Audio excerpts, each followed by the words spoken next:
ইরা সূর্যকে বলে দীপান্বিতা মজুমদারের আগে বিয়ে হয়েছিল। এটা শুনে সূর্য অবাক হয়ে যায়।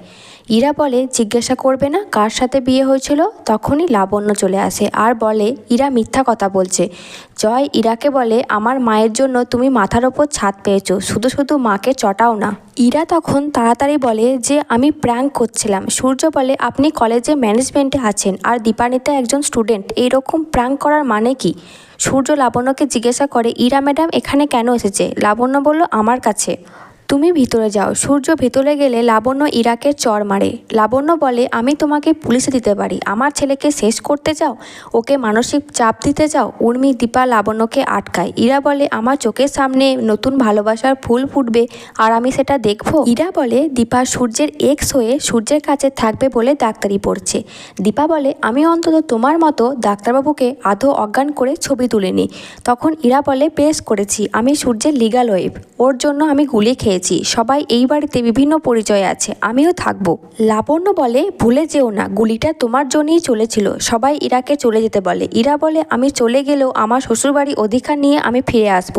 সোনা সূর্যকে ঘরে নিয়ে গেলে খেলতে বলে। সূর্য বারবার ইরার কথাগুলো ভাবে।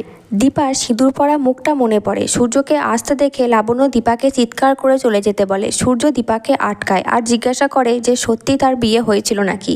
লাবণ্য দীপাকে সব সত্যি বলে দিতে বলে। সূর্য তখন বলে তোমরা সবাই সব জানো, তাহলে আমাকে কেন বলছো না? দীপা এবার নিজের আসল পরিচয় দিয়ে বলে আমি আপনার মেয়েদের মা, আপনি বিখ্যাত কার্ডিওলজিস্ট ডক্টর সূর্য সেনগুপ্ত।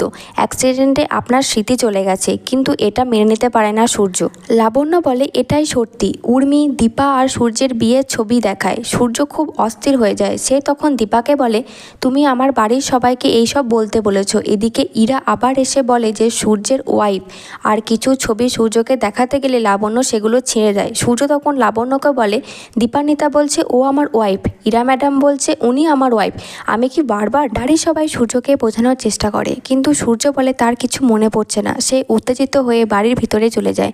সবাই ওর পিছনে যায়। ইরা যেতে গেলে লাবণ্য আটকায়। দীপা সূর্যের সাথে কথা বলতে চাইলে সূর্য উত্তেজিত হয়ে রেলিং থেকে পড়ে যায়। বাড়ির সবাই সূর্যকে দেখে আঁতকে ওঠে। এই মাথার আঘাতে সূর্যের স্মৃতিকে ফিরে আসবে নাকি বড় কোনো ক্ষতি হয়ে যাবে?